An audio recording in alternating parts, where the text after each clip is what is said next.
Muy bien, muchachos.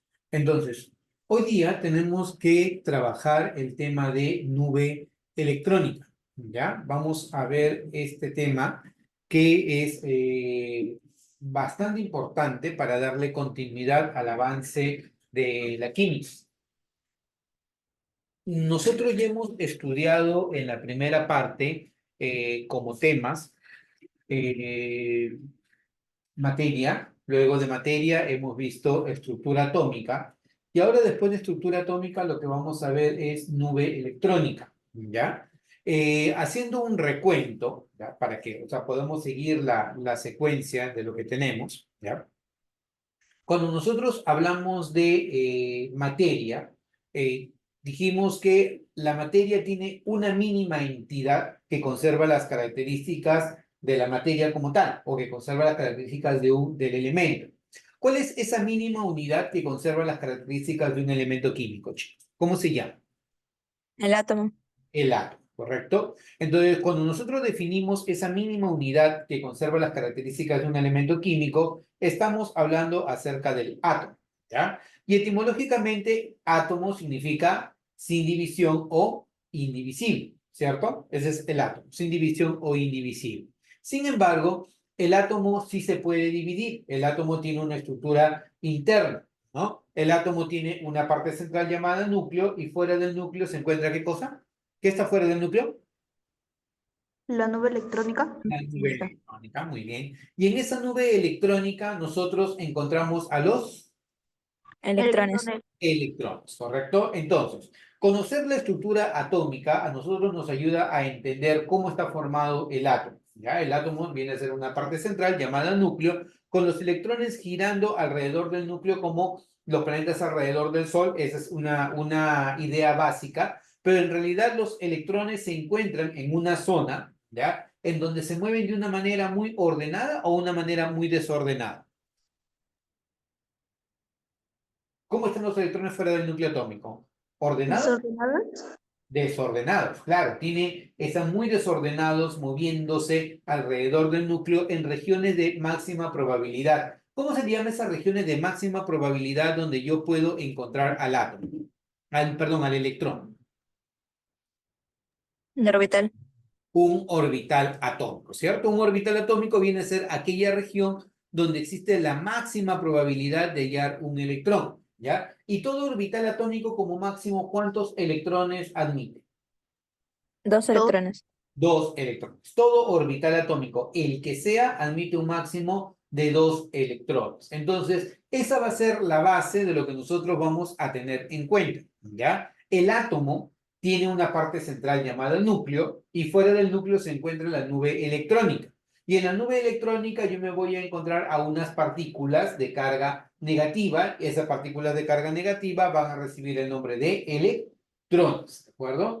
Estos electrones son partículas que se encuentran en una región de máxima probabilidad. Hay un principio actual que me impide que yo pueda definir simultáneamente la posición y la velocidad de un electrón. ¿Quién se acuerda cómo se llama a ese principio? Principio de incertidumbre. Principio de incertidumbre o principio de indeterminación. Este principio de incertidumbre o principio de indeterminación es el que hace posible de que tú no puedas definir simultáneamente ni la posición ni la velocidad de un electrón.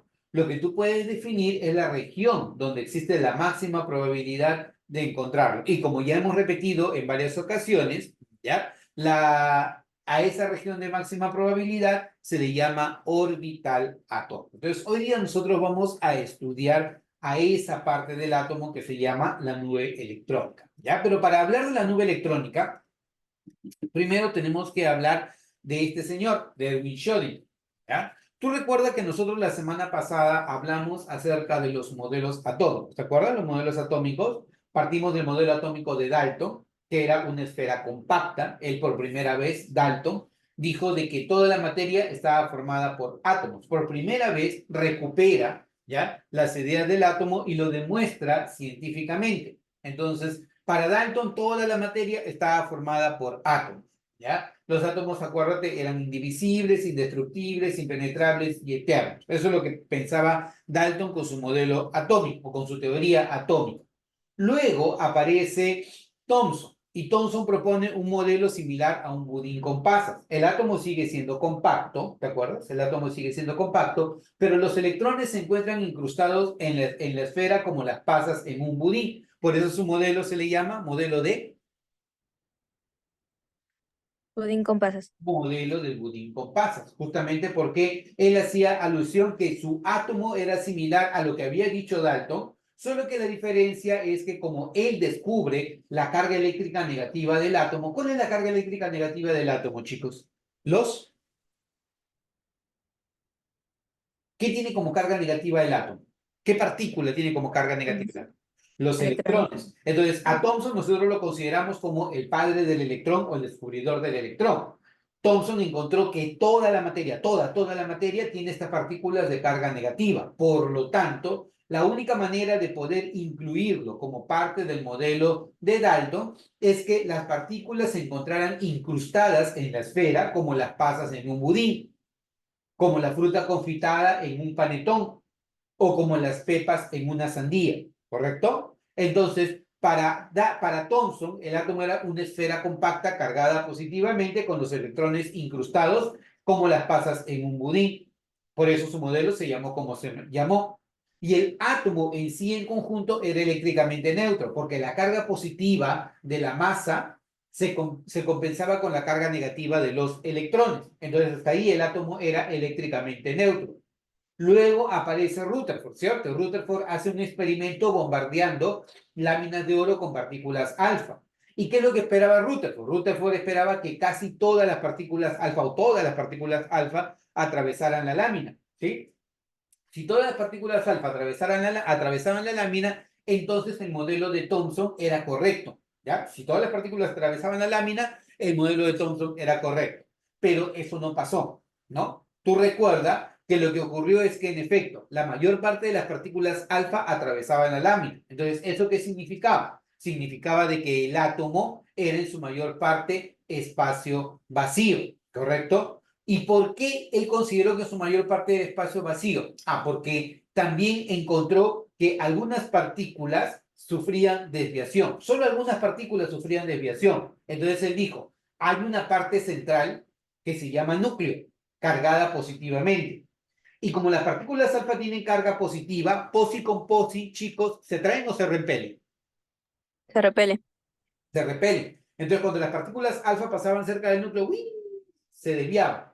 Pero como la gran mayoría pasaba, entonces él dijo, el núcleo debe ser muy pequeño, ¿correcto? Y el átomo debe ser un gran espacio, pero vacío. Por eso la mayoría de las partículas alfa puede atravesar la lámina sin desviarse, ¿ya? Aquellas partículas que lograban desviarse es porque pasaban cerca del núcleo cargado positivamente. Pero además recuerda de que algunas partículas rebotaban por su trayectoria de incidencia. Entonces, ¿qué significaba? Que estas partículas colisionaban directamente contra el núcleo atómico. Entonces, él deduce de que el átomo es en su mayor parte espacio vacío, ¿ya?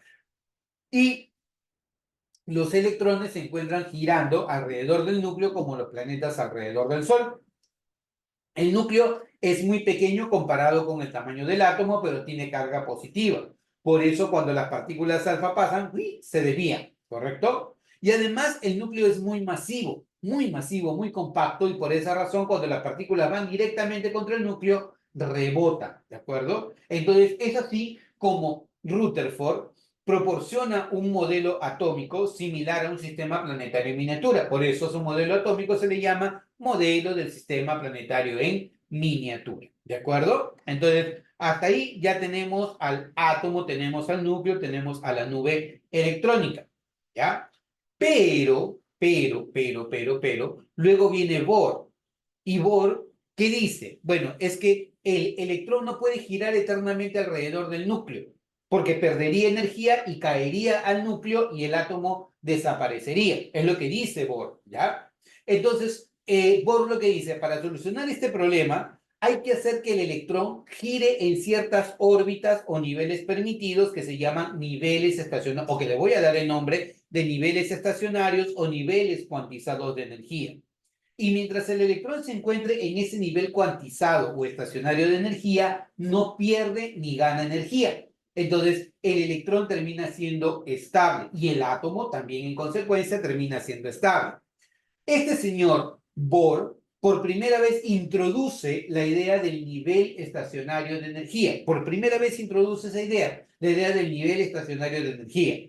Pero su modelo atómico, si bien es cierto, es muy bueno y ayuda a corregir o en todo caso a terminar de entender las inconsistencias del modelo de Rutherford, es un modelo que es limitado, porque el modelo de Bohr únicamente sirve para el átomo de hidrógeno o para especies que tengan un solo electrón, para el átomo de hidrógeno o para especies que tengan un solo electrón, ¿de acuerdo? Entonces, el tema con el modelo de Bohr es que, si bien es cierto, introduce el concepto de nivel estacionario de energía, solo es limitado para el átomo de hidrógeno. Y con él se pone fin a la teoría atómica clásica, vamos a llamarle así, y aparece la teoría atómica moderna, básicamente por algunos descubrimientos. Uno de los principales descubrimientos fue de que la luz, la energía radiante, no es continuo, sino es discontinuo. Y además puede transmitirse en forma de paquetes discretos, a lo que llama cuantos o fotones. ¿Quién propone esa idea de que la materia está formada por estas, perdón, la materia no, la energía radiante, la luz, ya, la luz, tiene a estas partículas diminutas con una cantidad establecida de energía? ¿Quién propone eso? ¿Se acuerdan? ¿Alguien que se acuerda? ¿Quién propone eso? Max Planck, ¿correcto? Max Planck propone eso. Max Planck propone de que la energía radiante, o sea, la luz, no es continua, sino que se transmite en forma de paquetes discretos a los que él llama cuantos o fotones, ¿de acuerdo? Y cada cuanto o fotón viene a ser un paquete discreto de energía. Entonces, la luz tiene un doble comportamiento. La luz tiene comportamiento de onda y la luz tiene comportamiento de partícula. Cuando tiene comportamiento de onda se pueden explicar ciertos fenómenos de la luz. Ejemplo, la reflexión, la refracción o la dispersión de la luz, ¿correcto? Por ejemplo, en el caso de la reflexión es cuando tú puedes ver tu rostro en el espejo. La refracción de la luz es, por ejemplo, cuando tú colocas una cuchara en un vaso con agua y pareciera como que si la cuchara se hubiera quebrado. ¿Por qué ocurre eso? Porque la luz no viaja a la misma velocidad en el aire que en el agua. Entonces ocurre ese fenómeno. Ese fenómeno se explica con el comportamiento ondulatorio de la luz. Pero la luz también puede tener un comportamiento corpuscular y es lo que permite explicar, por ejemplo, por qué se emite o se absorbe energía en el átomo de hidrógeno. Recuerden que la semana pasada hablamos acerca de los espectros. Espectros continuos, espectros discontinuos. Si no te acuerdas de eso, puedes volver a ver el video y recordar qué cosa era un espectro continuo y qué cosa era un espectro discontinuo. ¿De acuerdo? El tema es de que cuando nosotros ya queremos seguir avanzando, se complican las cosas. Se empiezan a complicar malamente las cosas. ¿Ya?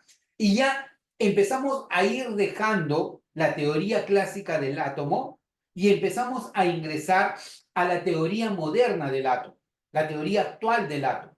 La teoría actual del átomo ya no considera de que los electrones giran alrededor del núcleo como planetas alrededor del Sol, sino lo que marca el inicio fue el principio de incertidumbre. ¿Qué nos decía el principio de incertidumbre, chicos? ¿Qué nos decía el principio de incertidumbre? No se podía encontrar el electrón en un lugar específico.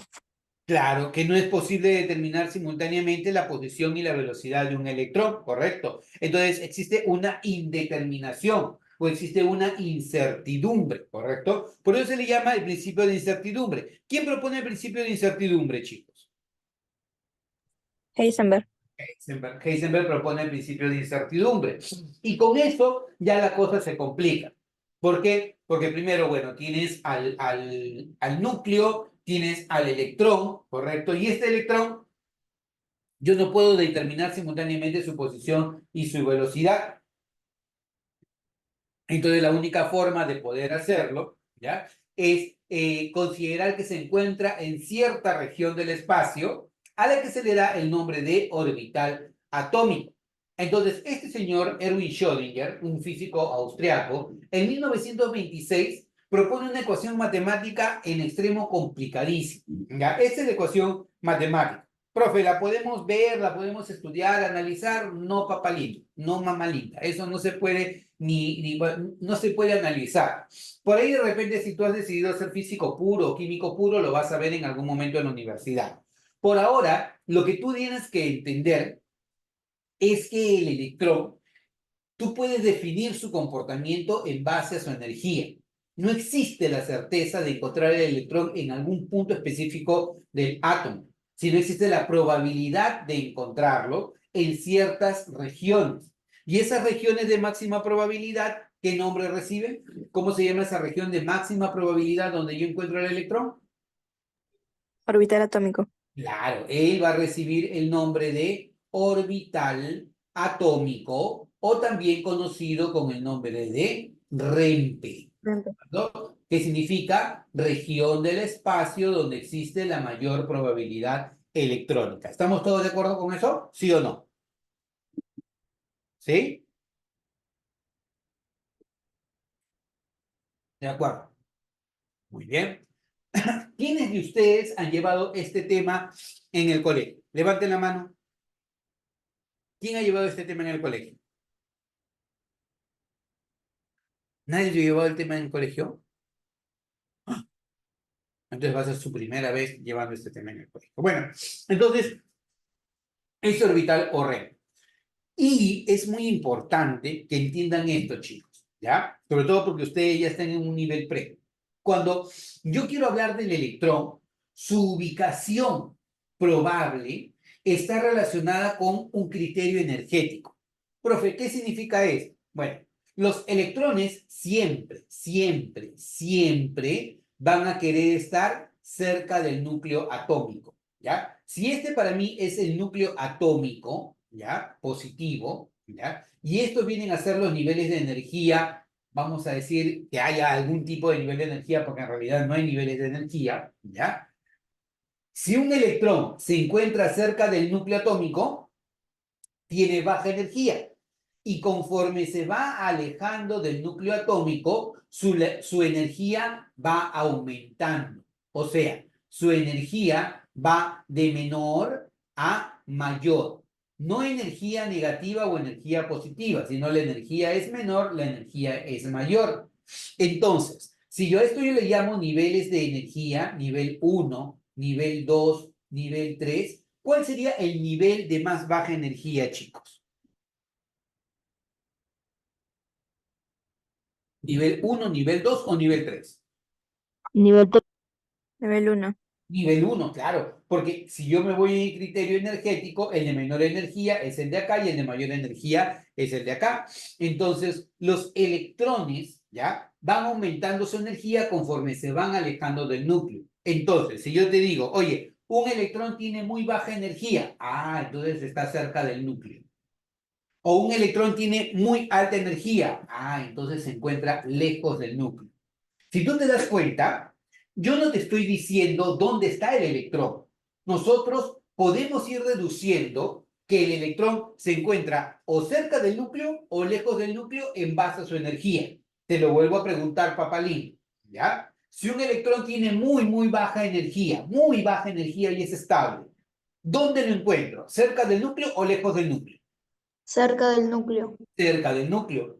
Y si un electrón tiene muy alta energía, lo más probable es que yo lo encuentre Lejos Lejos del del núcleo. núcleo. lejos del núcleo, ¿de acuerdo? Entonces, eso es probabilidad. Yo no tengo certeza de hallar a un electrón. Yo simplemente hablo de la probabilidad de hallar a un electrón en alguna región del átomo, ¿de acuerdo? Entonces, ¿vamos bien hasta acá, chicos? ¿Sí? Entonces, la ecuación de onda de Schrödinger a nosotros nos va a ayudar como antecedente para darnos cuenta de que el modelo actual del átomo no es un modelo sencillo, es un modelo complicado. Profe, y si es complicado, ¿por qué lo estudiamos? Porque necesitamos entender a la nube electrónica. No necesitamos nosotros complicarnos la vida. Nosotros necesitamos entender ¿Qué es lo mínimo que yo necesito para poder esto aplicarlo a la química y aplicarlo al examen de admisión? ¿Ya? De esta ecuación matemática, porque es una ecuación matemática, ¿ya? De esta ecuación matemática aparecen tres soluciones, tres tipos de soluciones, ¿ya? A los que se les llama números cuánticos, ¿ya? Tres soluciones que se llaman números cuánticos. El número cuántico principal, el número cuántico secundario y el número cuántico magnético. Principal, secundario, magnético, ¿de acuerdo? Y esos números cuánticos principal, secundario y magnético me definen al orbital atómico, ¿ya? O sea, yo con los tres puedo definir al orbital atómico, ¿ya? Pero apareció vamos a decirle, un fenómeno, ¿ya? En el átomo, ¿ya? Que dio lugar a que tuviera que incluir un cuarto número cuántico. Y ese cuarto número cuántico es el número cuántico de spin electrónico, del cual vamos a hablar dentro de un momento. Hasta aquí, chicos. ¿Alguna pregunta, alguna consulta o algún comentario? ¿Sí, Carlita? ¿Tienes alguna consulta? No, profesor, todo claro. Todo claro. Ya. Entonces, ese check significa claro. Muy bien, perfecto. Listo. Entonces, ese es mi antecedente. ¿Ya? Ahora, volviendo nuevamente, les pregunto, de esa ecuación matemática, de esa ecuación de onda de Schrödinger, ¿cuántas soluciones aparecen? ¿Cuántas? 3. Tres soluciones, ¿correcto? ¿Cómo se llaman esas soluciones? Números cuánticos, ¿de acuerdo? Números cuánticos. O sea, ¿cuántos números cuánticos aparecen?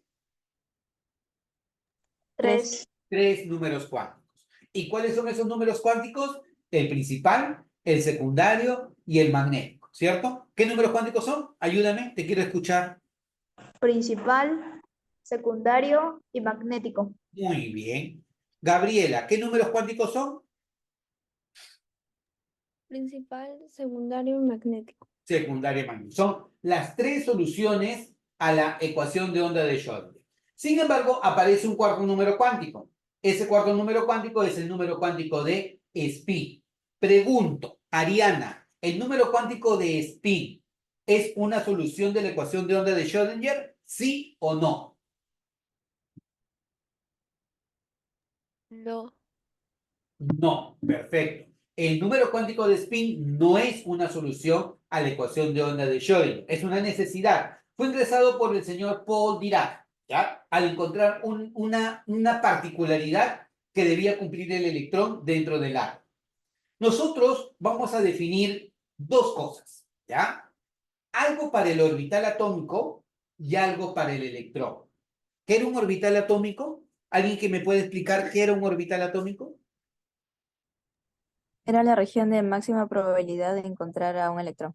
Perfecto. O sea, estos números cuánticos me permiten explicar algo de la región, pero también me permiten explicar algo para el electrón. Ten mucho cuidado. Una cosa es lo que me dice de la región, o sea, del orbital, y otra cosa es lo que me dice del electrón. Por ejemplo, el número cuántico principal me habla del tamaño del orbital, ¿ya? Y quiero que te grabes eso. El número cuántico principal me habla del tamaño del orbital, ¿ya? El número cuántico secundario me habla de la forma del orbital. Y el número cuántico magnético me habla de la orientación espacial que tiene el orbital. Como el orbital es una región, ¿ya? Como el orbital es una región, entonces definitivamente va a tener un tamaño, va a tener una forma o puede tener una orientación, ¿sí? Entonces, eso lo define el número cuántico principal, el secundario y el magnético, ¿ya? Pero para el electrón ayuda a definir ciertas cosas. Ejemplo, ¿ya? Ejemplo. El número cuántico principal define el nivel de energía para el electrón. El principal, el nivel de energía. El secundario ayuda a definir el subnivel de energía. Y el magnético ayuda a definir al orbital atómico. ¿Ya? Eso lo vamos a terminar de entender poco a poco, pero necesito que tengas en cuenta eso. El principal me ayuda a hablar del nivel, el secundario del subnivel y el magnético del orbital atómico. Y el número cuántico de spin está relacionado con el sentido de giro del electrón sobre un eje imaginario. ¿De acuerdo? Cuando tú hablas de spin, ¿alguien sabe qué significa la palabra spin en inglés? Googléalo. Giro. Giro. Giro. Spin significa giro, girar, ¿no? Oye, mi hermana se ha ido al gimnasio a hacer spinning. O sea, en teoría, ¿qué está haciendo? Gira, gira, gira, gira, gira, gira. ¿Ya? Si yo hablo del spin de la Tierra, ¿ya? ¿Cuál es el spin de la Tierra? En el sentido más práctico, más rudimentario, lo más terrícola posible, ¿ya? Si este es el Sol, la Tierra gira alrededor del Sol. Pero la Tierra tiene dos tipos de movimiento, ¿cierto? ¿Cuáles son esos tipos de movimiento? Rotación y traslación. Claro, traslación es alrededor del Sol, ¿cierto? ¿Sí? Pero rotación es alrededor de su propio eje. Por eso existe el día y existe la noche, ¿no? Porque gira sobre su propio eje. Ese giro de la Tierra sobre su propio eje viene a ser el spin de la Tierra, ¿correcto? Y la Luna también igualito. La Luna gira a través de la Tierra, alrededor de la Tierra, pero gira también alrededor de su propio eje. Ese giro alrededor de su propio eje es el spin de la Luna, ¿de acuerdo? Entonces, una propiedad similar apareció para el electrón.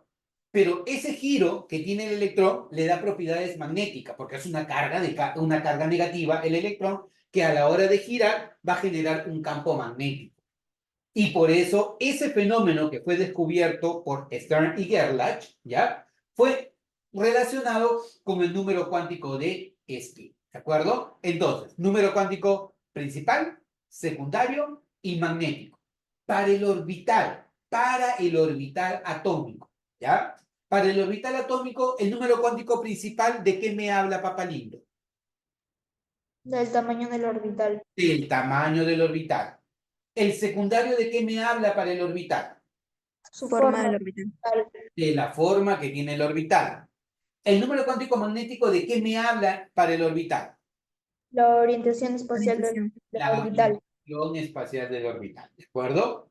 Para el electrón, el número cuántico principal, ¿de qué me habla? Los niveles de energía. Del nivel de energía. El secundario, Subnivel de energía. subnivel de energía. El magnético, En el orbital. el Atómico. orbital atómico, ¿cierto? Y el spin, Sentido de giro. Del sentido orbital. de giro del electrón sobre su propio eje. Quiero que te des cuenta que acá yo utilizo nivel de energía, subnivel de energía. Siempre hablamos de energía, porque si yo te dijera, el electrón tiene muy baja energía, ¿qué significa? Que lo más probable es que se encuentre ¿dónde? ¿Cerca o lejos del núcleo? Cerca. Cerca. Del núcleo. Y si tiene muy alta energía, lo más probable es que se encuentre Lejos. Lejos del núcleo. ¿correcto? O sea, yo me voy a dar una idea de dónde puede estar el electrón en base a su contenido energético, ¿ya? Entonces, no voy a seguir avanzando porque se nos va la hora, 7:40 vuelve a empezar el otro